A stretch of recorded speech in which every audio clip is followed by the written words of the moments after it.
صباح الخير، عاملين ايه؟ لسه طالعه من السوق حالا. النهارده اليوم عندي مكركب. هنفطر الاول عشان اشوف هقضي يوم ازاي. نزلت بقى اول ما نزلت السوق بجيب الطلبات. راحت نفسي راحت للرنجة، جبت رنجة. هنضف بقى الرنجة عشان نفطر. زينة. مين بيعمل زينة بس الرنجة على الصبح؟ بصراحة ما عملناش بقالنا فترة طويلة، بس قعدنا وطعمها حلو. جبت رنجة واحدة بس على قد ماما. حمرت بطاطس لحد الفطار. عصر ليمونتين. حمرت قرنتين. كل حاجة نومه، هي واحد وانا واحد. وحمص عيش في الفرن. اشتغلوا معايا. خلاص فطرنا الحمد لله. عم كوبايتين شاي بقى بالليمون. عشان ايه؟ الرنجة اللي احنا كلناها. احنا اساسا الظهر يعني خلاص بقى بعد الفطوره الجامده دي نعمل كوبايتين شاي بقى انا وماما بالليمون. نشرب كوبايتين الشاي وندخل بقى على الشغل بقى والاوردرات. النهارده عندي اوردر واحد بس وعندنا ضيوف، يعني بص الاثنين في وقت واحد. بحط بقى انا لماما شويه شاي صغيرين عشان انا مش بحب اكتر لها الشاي عشان هي بتتعب منه. ماما برضه بحط لها سكر معلقتين وانا بشربها من غير سكر. انا هحط لها معلقتين ونص عشان الليمون. انا اي حاجه بشربها من غير سكر عشان اتعودت على كده.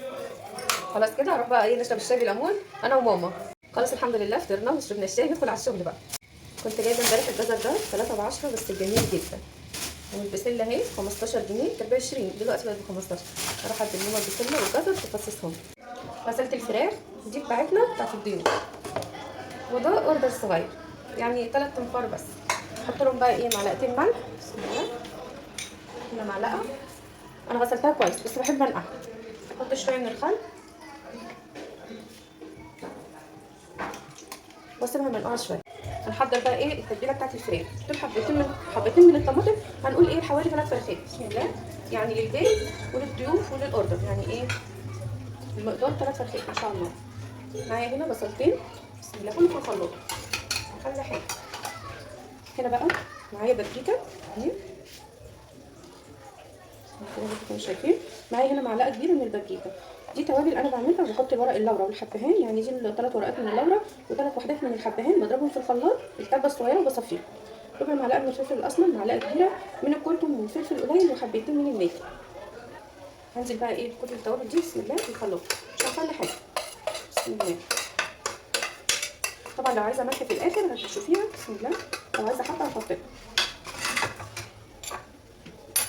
اخر العسل عندي هحط له معلقه عسل بسم الله. لو ما عندكيش عسل حطي معلقتين صويا صوص. لو مفيش خالص حطي معلقه سكر عشان بتظبط الطعم. علبتين من الزبادي. ده كده قول المقدار 3 فرخات. الفراخ ديت للاوردر وللضيوف يعني بيتنا النهارده بسم الله. نضربهم بقى في الخلاط.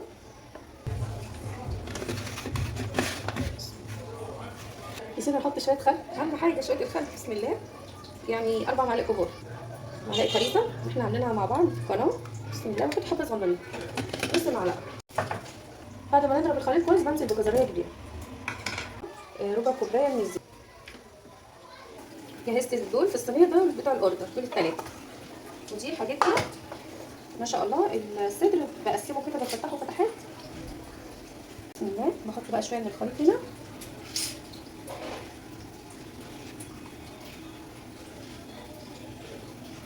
وابتدي بقى ان انا ايه اشرب كل واحده حبه كده من التتبيله بسم الله واقلبها كده وهسيبها ساعتين وادخلها الفرن على طول. خلاص مشغله الفرن على درجه حراره 180 بسم الله. لو مش عندك ورق الفرن دخليهم كده في الفرن الفراخ على طول مش هيجرى اي حاجه. هيطلعوا مشويين وكويسين جدا يعني ايه مش هنقف على حاجه ان شاء الله. احنا بنغطيهم كده عشان هو يشتغل بالبخار. هيقعدوا ساعتين في الفرن.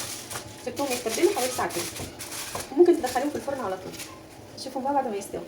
نقعت الرز البسمتي بنقعه في ميه سخنه نص ساعه قبل ما اعمله. وماما فصصت لي البسله. يلا بقى نقلي عشان ايه نعمل البسله. الصلصه اللي هنعملها دلوقتي هناخد منها شويه للكفته وشويه للبسله مره واحده. البسله هغسلها انا حطاها في مصفى هغسلها واصفيها كويس. حطيت معلقتين سمنه كبار وهقلي البصل. خلاص كده اول ما البصله تتحمر احط معلقه من الهريسه واحط الطماطم. وغسلت البسله سبتها بقى لما تتصفى احط بقى ايه بسم الله. وقسمت الصلصه نزلت كله بقى كده. وبقيه الصلصه هحط فيها الكفته بسم الله. خلاص كده الكفته استوت هطفي عليها. والبسله كمان بسم الله. هنعمل الكركديه بسم الله. الكركديه ده انا عامله امبارح بصفيه في المصفى اللي هي بتاعت الغربال بتاعت الدقيق، بصفيه مره كمان.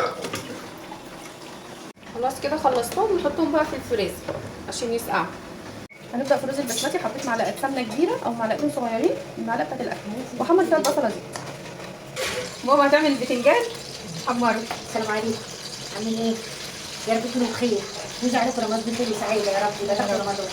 شوفوا انا حمريه بتنجان هي كانت بالاوردر. اعمل رز بسمتي. ربنا يخليك يا سيدنا محمد. عقبال ما البصله تتحمر اقول لكم بقى انا بحط ايه في الرز البسمتي. دي ليموني اللي هي بتتباع عند العطار، جايبه واحده، وورق لورا، ودي 2 ماجي مكعب، فلفل اسمر ربع معلقه، وربع معلقه ملح، ومعلقه كبيره من الكركم اهو، وده عود قرفه. عايزين تكتروا في القرفه ممكن تحطوا 2 وممكن تحطوا 2 ليمون. بعد ما البصله تدخل كده في التحمير هحطهم كلهم اشوحهم تشويح. والرز انتوا عارفين احنا ناقعينه وبقاله كده ساعه. خلاص كده بعد ما البصله دخلت في السوا هحمص بقى ايه الحاجات دي تقليبتين كده بسم الله، واحط لها ايه لتر من الميه اهي. بعد كده احط الجزره بسم الله،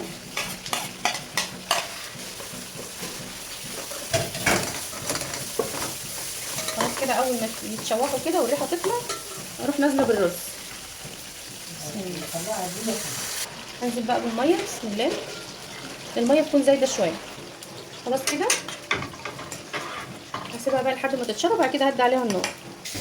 هحمر لسان عصفور وهعمل الرز بالميه بسم الله. هحط كوبايه شعريه وكوبايتين رز. حمرت الشعريه وحطيت الرز، غيرت هدومي كده على السريع عشان نغرف الاكل. الرز طعمه حلو قوي، لسان عصفور خلص، وهغرف بقى بالاوردر ونوديه. مش هنوديه، الناس هي اللي هتيجي طبعا. خلاص كده هحمر المكسرات، اي مكسرات بقى عندي، معلقه زبده بلدي عشان احطها من على الوش. خلاص جهزنا الاوردر، الف هنا وشفا لاصحابهم. انا حطاهم في اطباق اللي هغلفهم بالورق الفويل علشان ايه دول ناس قريبين هنا.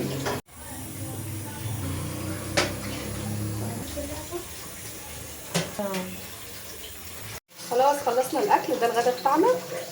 يا رب تكون الوصفات بتاعتنا عجبتكم، ما تنسوش تشتركوا في القناه وفعلوا الجرس علشان يوصلكم كل جديد. مع السلامه.